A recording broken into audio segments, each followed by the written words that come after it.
Pai, do Filho e do Espírito Santo. Amém. O anjo do Senhor anunciou Maria, e ela concebeu do Espírito Santo. Ave Maria, cheia de graça, o Senhor é convosco. Bendita sois vós entre as mulheres, e bendito é o fruto do vosso ventre, Jesus.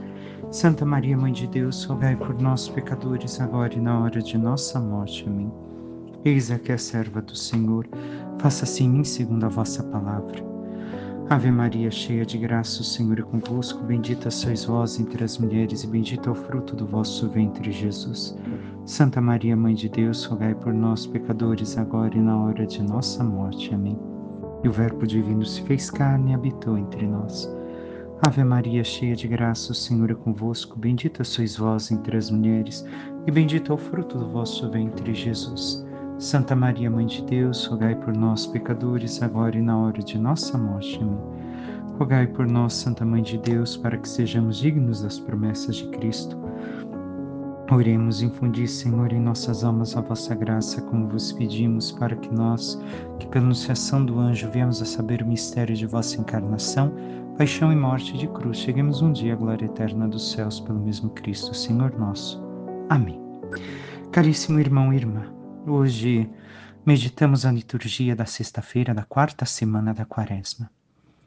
A primeira leitura, tirado do livro da Sabedoria, uma frase que muitas vezes, em momentos de perseguição e sofrimento, costumo trazer para tantas pessoas que vêm em confissão ou orientação, mas que serve para a nossa vida. E talvez passemos mais brevemente pelo texto do Evangelho, mas meditaremos com auxílio de algumas meditações que pude ler, meditar, encontrar, o texto de hoje, da primeira leitura, para as nossas vidas, se estamos buscando a fidelidade ao Senhor. E que possa também você propagar aqueles que se sentem desafiados, desanimados, às vezes, com a perseguição do ímpio na vida e na vida espiritual. A primeira leitura de sabedoria vai justamente nos mostrar, nos desvendar quem é o ímpio. Deus nos mostra como pensa, como age o ímpio, para que nós não tenhamos medo e confiemos justamente no Senhor. Como vamos ver no Evangelho, na discussão que vai ter Jesus, a ação do ímpio uma vez mais. Os fariseus, mestres da lei, sumos sacerdotes, mas não somente eles. A realidade que também nos circunda quando nós nos unimos a Cristo e buscamos uma vida autêntica, uma vida sincera na fé. E por isso temos muito que meditar com esse texto de hoje e nos questionar e nos fortalecer em meio à causa e perseguição que tantas vezes afrontamos. Sabemos muito quanto os cristãos têm sendo perseguidos, inclusive alguns sacerdotes que têm feito muito pela fé. Não desanimemos. Entremos na meditação. Dizem entre si os ímpios em seus falsos raciocínios. Primeira coisa, o raciocínio dos ímpios são falsos, são errados, estão completamente equivocados. É a primeira coisa que Deus nos mostra. Todo esse pensamento que vem dos ímpios é equivocado, não é verdadeiro. Darão em nada. E o texto também vai nos mostrar que cabe a nós aceitar ou refutar a Deus. Cabe a cada um de nós vivermos como ímpios ou buscarmos ser justos, santos. E não é que santo é aquele que é impecável, que não comete o pecado. Porque a própria Escritura vai lembrar: o justo cai 7 vezes no dia, mas 7 vezes se arrepende, se levanta e continua seu caminho. Então, nos mostra a conversão. O justo está aberto à conversão. Está aberto a reconhecer o erro e continuar o seu caminho com Deus. Sigamos. O que dizem então os ímpios? Armemos ciladas ao justo, porque sua presença nos incomoda. Ele se opõe ao nosso modo de agir. Repreende em nós as transgressões da lei e nos reprova as faltas contra a nossa disciplina. Devemos de ver aqui a oposição entre o justo e o ímpio. Quem é o justo? É aquele que cumpre o seu dever, conhece a Deus, cumpre os seus deveres para com Deus, vive em Deus, vive na vontade de Deus. E também reconhece os seus deveres diante do próximo e realiza. É uma pessoa verdadeira, autêntica. coerente com a sua fé, com a sua vida em Deus. Quem é o ímpio? O ímpio é aquele que vive para o mundo, que vive para si mesmo, egoísta, pensando somente em si. Por isso, para conseguir tudo aquilo que quer, vive de falcatruas, de trapaças, porque tem que se dar bem na vida. Não sabe ser uma pessoa de verdade, uma pessoa verdadeira. Tem que aparentar, aparecer ou parecer aquilo que quer ser. Se sente sempre ameaçado diante do justo, desmentido pelo mesmo justo, porque o justo é verdadeiro e o ímpio é falso, não é coerente. Então aqui já nos questionamos: temos buscado andar no caminho da justiça ou da impiedade, do pecado? Ainda neste primeiro texto, nesta primeira frase, vemos o que? O plural, armemos ciladas. Devemos de compreender aqui que o justo é ele mesmo. Vive sozinho. Sozinho no sentido de que é fortalecido em si. Não precisa de outros que o escondam, o apoiem, o aplaudam, como ainda meditávamos ontem no Evangelho, nesta semana, por assim dizer. Já o ímpio se une sempre num grupo, num gueto, como poderíamos dizer, em grupos que vivem em pecado, uma máfia, poderíamos até dizer. E projetam no justo a sua conspiração para chegar onde querem. Eles não conseguem enxergar que o justo não é como eles, mas se projetam no justo. E por consequência, todo ímpio é paranoico. Tem mania de perseguição. Sempre se sentem ameaçados na sua corrupção, no seu erro, no seu pecado. E por isso, em grupo, tentam se proteger, se resguardar. E criam a mentalidade que nós estamos sendo ameaçados pela vida que levamos. Assim age o ímpio, não o justo, o ímpio. O ímpio age desta forma contra o justo. Já o justo não está nem aí. O justo quer fazer a vontade de Deus. Não se preocupa com a sua honra. Minha honra? O que é minha honra? Mas sim, pensa no que é certo, quer fazer o que é certo. Não olha posições, cargos, títulos, poder. Não olha o que esse ou aquele pode me dar, o meu superior, ou fulano ou beltrano pode me conceder. Mas os ímpios só pensam nisso porque não tem outro motivo para colocar a sua vida, para viver. Querem os rótulos, as posições. Vivem no teatro das importâncias humanas e não o ser diante de Deus.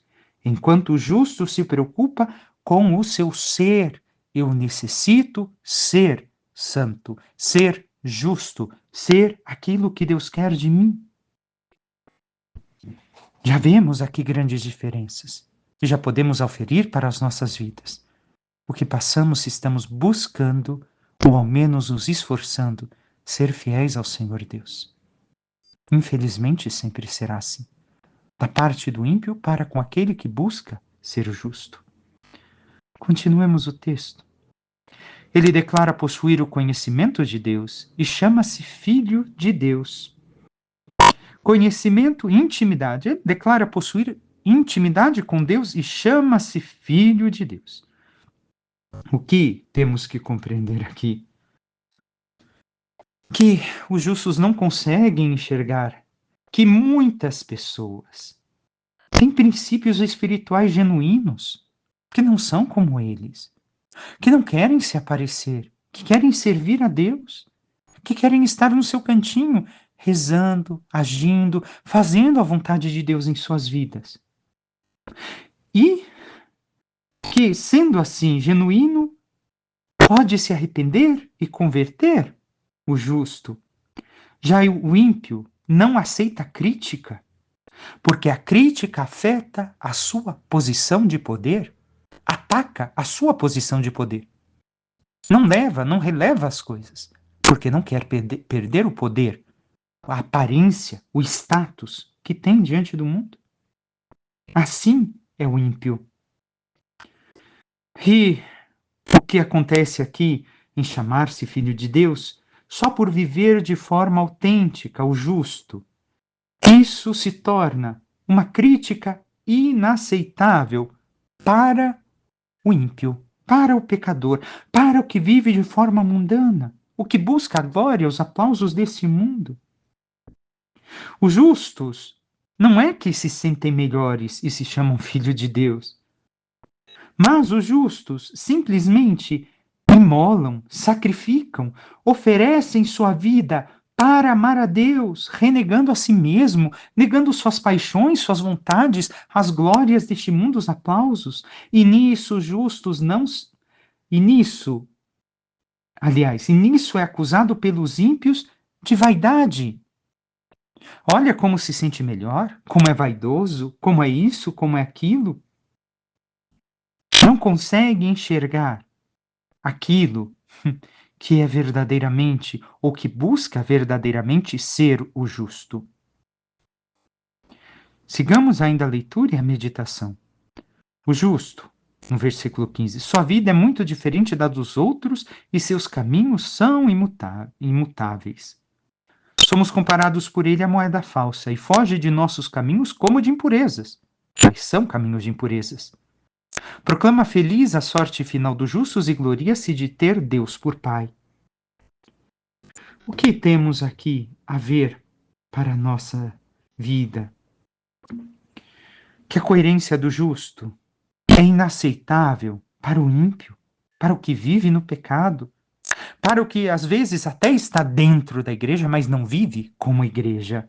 Infelizmente, são muitos. O que acontece? Eles acusam o justo de fanático, fundamentalista, presunçoso. Tem uma mente fechada essa pessoa. Não dá para se conviver com ela. Será que aqui não nos encontramos? Talvez sim. Talvez quando, ou no passado recente, ou na atualidade, ou naquilo que estamos vivendo, buscamos somente ser justos, somente ser de Deus, viver para Deus, oferecer nossa vida em imolação ao Senhor. Escutamos estas palavras, ou vemos que agem assim para conosco.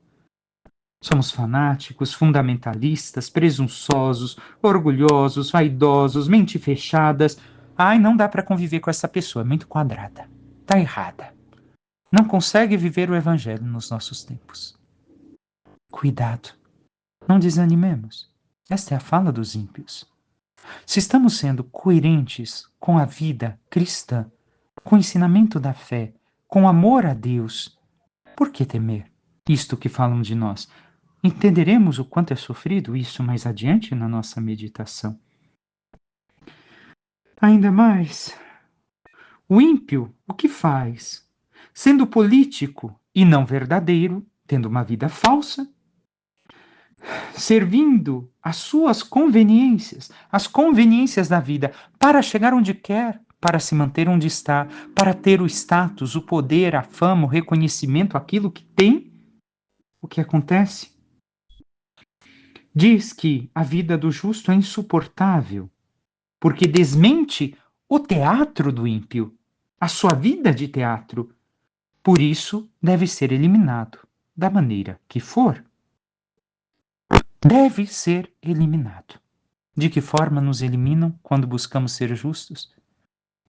Atacando nossa honra, atacando nosso ser, atacando o nosso psicológico, destruindo, digamos, a pessoa que nós somos diante dos outros, aquilo que tentamos fazer diante de Deus. Tantas são as formas, até mesmo juridicamente, financeiramente, de todas as formas. Eles vão tentar nos destruir. Como diz o versículo 18, se de fato o justo é filho de Deus, Deus o defenderá e o livrará das mãos dos seus inimigos. Vamos pô-lo à prova com ofensas e torturas para ver a sua serenidade e provar a sua paciência. Vamos condená-lo à morte vergonhosa, porque de acordo com suas palavras, virá alguém em seu socorro. Assim age o ímpio, o pecador, para com aquele que busca ser segundo a vontade de Deus, busca ser autêntico, coerente com a sua fé, coerente com o seu amor a Deus. Faz passar vergonha, prova a paciência, ofende, tortura, não talvez fisicamente, mas de tantas formas, para ver se somos pacientes, para ver se realmente Deus vai nos salvar. E aqui devemos ainda ter presente diante de nós: os ímpios têm obsessão pela vida do justo. Você às vezes nem se preocupa com a vida da outra pessoa, mas ela se preocupa com a sua e te persegue, e te calunia, e te ofende. Por quê? Porque o ímpio se alimenta do ódio que tem pelo justo por você. Assim é o ímpio. Cuidado, olhemos. Qual lado da moeda nós estamos? Somos o ímpio ou o que tenta ser justo? Estamos perseguindo a vida dos outros? Ou estamos sendo perseguidos pela coerência da nossa fé? Devemos de olhar e questionar isso sendo sinceros para conosco. Então, assim, os ímpios sempre vão perseguir o justo, porque têm ódio da sua vida, têm ódio da sua coerência. Eles não conseguem ser coerentes. E tem uma coisa que acontece em nossas vidas e que muitas vezes passa desapercebido.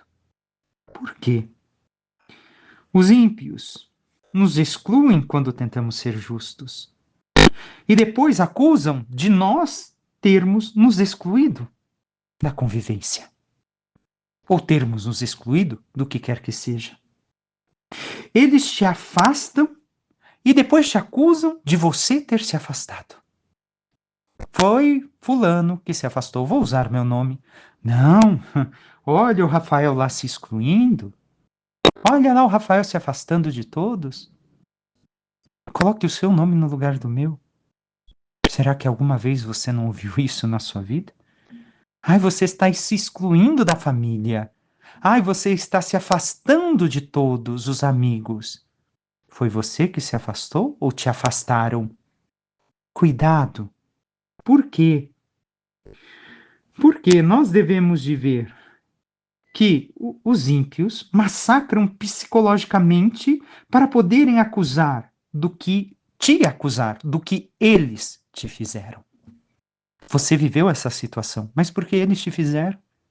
Eles te afastaram, eles te excluíram, mas depois eles querem te acusar daquilo que eles fizeram você viver. E isso é terrível, por quê? Porque muitas vezes nós não temos consciência desta forma de agir dos ímpios, aqueles que querem viver na maldade e no pecado. Este trecho em diante do texto justamente vai falar que o ímpio é a causa de sua morte. Então, nós não conseguimos enxergar as artimanhas psicológicas que fazem conosco, de tão terríveis que são, e nós caímos e sofremos psicologicamente gravemente deste mal, porque não conseguimos enxergar aquilo que eles estão jogando contra nós, de tão bem armado que fazem. E aqui cabe a cada um de nós nos questionarmos. Temos nos deixado levar neste joguinho psicológico, nesta tortura que nos fazem?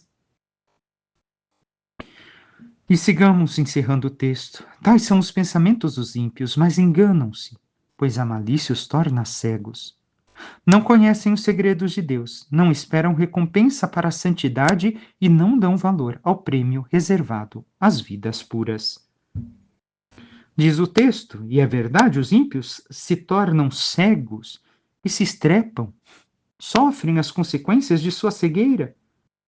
Por quê? Porque Deus guia tudo para a sorte dos justos. Se permanecemos unidos a Deus e fiéis a Ele, o Senhor guia tudo para a nossa sorte, para a nossa alegria. E para nós haverá a ressurreição, não somente a final, a vida em abundância, a vida sobrenatural já aqui unidos a Deus. E devemos aqui nos fortalecer recordando que ninguém tem o poder de determinar o nosso destino se buscamos ser justos. Mas os ímpios, aqueles que acham que assim podem fazer, vão enlouquecer na paranoia que fizeram em suas vidas. Vão terminar mal, porque assim escolheram viver. Foi suas escolhas. Deus o quer? Não. Mas, pelo seu orgulho, não são capazes de se converter, de mudar, de retornar. Eu e você, como temos vivido este desafio? Está já nos arremetendo a paixão do Senhor, a primeira leitura, mas também questiona nossas vidas. Passemos brevemente pelo Salmo. Do coração atribulado está perto o Senhor. E o que acontece? O Senhor volta a sua face contra os maus para da terra pagar sua lembrança. Clamam os justos, e o Senhor bondoso escuta e de todas as angústias os liberta. Com este primeiro trecho do Salmo, vemos o que vale ser justo, buscar a justiça, ser fiéis ao Senhor. Por quê? Porque o Senhor escutará a nós, mas apagará a lembrança dos maus sobre a terra. E o que temos escolhido? Como temos vivido? Temos tido essa confiança no Senhor e permanecido fiéis a Ele, para que assim vençamos nele, apesar de tudo nos parecer contrário. Recordemos, a cruz parecia contrária à vitória de Cristo. E, no entanto, foi justamente pela cruz que Jesus saiu vitorioso e alcançou a ressurreição para cada um de nós. Passemos agora ao Evangelho de São João. Avançamos alguns capítulos. Naquele tempo, Jesus andava percorrendo a Galiléia. Evitava andar pela Judéia, porque os judeus procuravam matá-lo. Entretanto, aproximava-se a festa judaica das tendas. Quando seus irmãos já tinham subido, então também ele subiu para a festa, não publicamente, mas sim como as escondidas. Alguns habitantes de Jerusalém disseram então: Não é este a quem procuram matar? Eis que fala em público e nada lhe dizem. Será que na verdade as autoridades reconheceram que ele é o Messias? Mas este nós sabemos de onde é. O Cristo, quando vier, ninguém saberá de onde é. O Cristo, continuemos, em alta voz, Jesus ensinava no templo, dizendo: Vós que conheceis e sabeis de onde sou. Eu não vim por mim mesmo, mas o que me enviou é fidedigno. A esse não conheceis, mas eu o conheço. Porque eu venho da parte dele e ele foi quem me enviou. Então queriam prendê-lo, mas ninguém pôs a mão nele, porque ainda não tinha chegado a sua hora. Palavra da salvação, glória a vós, Senhor. Alguns aspectos que devemos aqui de meditar. A festa das tendas justamente ocorria no final do mês de setembro, quando se terminava a colheita dos frutos. Durava 7 dias, mas também marcava o final do Êxodo, o tempo em que o povo de Israel viveu sob a proteção do Senhor no deserto, sob a proteção da nuvem e da coluna de fogo. E é o dia também marcado que receberam a terra, onde o santuário ficava cheio de luz, o templo ficava cheio de lâmpadas de óleo acesas. Mas vemos o contraste. As lâmpadas externas iluminando, enquanto nos corações ainda o que existe são trevas. Jesus sobe depois de seus discípulos, vai oculto, ou seja, não vai realizando milagres e mostrando quem ele é. Ele quer permanecer de forma mais, digamos assim, oculta, mais atrás nos bastidores. E assim ele continua falando um trecho do texto, nós não ouvimos hoje, mas avançamos outros versículos e é onde nos encontramos, do 25 ao 30, onde vemos, mais uma vez, a origem divina de Jesus, apesar de não estar descrito aqui. Jesus pede aqui que julguem retamente e descubram seu poder salvador, que tentem compreender o sentido profundo de suas obras. Como consequência, se produz aquilo que vemos: querem prendê-lo, querem matá-lo. Porque os judeus entenderam que Jesus se fazia igual a Deus. Isso era considerado uma blasfêmia, que deveria ser castigado pela lapidação. Mas não foi a primeira vez que Jesus o fez, como bem sabemos, ainda escutamos esta semana falar da Trindade. E vemos mais uma vez a hostilidade que ninguém quer acolher. É necessário reconhecer as obras de Jesus para reconhecer as obras do Pai. Eles querem um Messias que não se encaixa naquilo que eles pensam, como muitas vezes muitos querem um Jesus que não se encaixa naquilo que verdadeiramente é Jesus. Melhor, eu acho que eu errei o anterior. Eles querem um Messias que é diferente, que é aquilo que eles pensam e não quem é Jesus. Assim como muitas vezes nós também o queremos. Queremos um Jesus que seja assim, assim, assado para comigo. Mas Jesus é exigente. Jesus me pede o meu amor, a minha entrega, a imolação da minha vida. E isso eu não quero. Conversão? Não. Mudança? Não. Eu quero um Jesus milagreiro, mas não me entregar a Jesus. Aqui vemos o justo, uma vez mais, que não é reconhecido. E Jesus fala que eles não têm intimidade com o Pai, mas ele sim. Porque está junto do Pai, está no coração do Pai. Nós devemos ir imitando as obras de Jesus e seguindo aquilo que ele nos ensina, conhecer a Trindade, porque Jesus nos apresenta ao Pai através do Espírito Santo. E assim vivermos verdadeiramente a vida que Deus quer de nós. Porque senão, nós o que faremos é a mesma coisa que estes que aparecem, os judeus que estão no texto. O que eles querem? Matar a Jesus. Não, Padre, eu não quero. Se a nossa vida não é unida à vida trinitária, a vida que nós levamos simplesmente quer expulsar a Jesus de nossas vidas, da maneira que for. E por fim encerra o texto São João nos dizendo que não puderam fazer nada porque não chegou a sua hora. Em João, recordemos, está sempre falando da hora de Jesus. Qual é a hora? Foi para isso que eu vim, disse Jesus? Para a cruz. Para a paixão, morte e ressurreição, para a nossa salvação. Sabemos que, infelizmente, muitos cristãos dizem, não, Jesus, a cruz, espera aí, foi porque ele afrontou os poderes desta terra. Não. São João nos mostra que foi para esta hora que Jesus veio. Foi para isto que eu vim. Foi para esta hora. E vou dizer o quê? Pai, afasta de mim esse cálice. Que possamos realmente nos entregar ao Senhor e viver uma vida coerente com a fé, realizando obras como Jesus realizou, do amor verdadeiro ao Pai, a obediência autêntica, sincera, para que assim possamos um dia merecer a sua glória.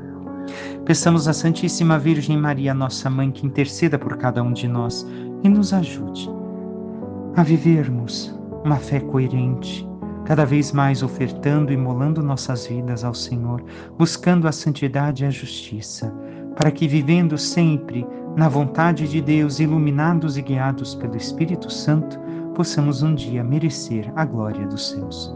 Louvado seja nosso Senhor Jesus Cristo, para que sempre seja louvado. Por intercessão da Santíssima Virgem Maria, de todos os santos e anjos de Deus, desça sobre vós, vossas famílias e tudo que vos pertence, a bênção do Deus Todo-Poderoso, Pai, Filho e Espírito Santo. Amém. Um santo e abençoado dia a todos.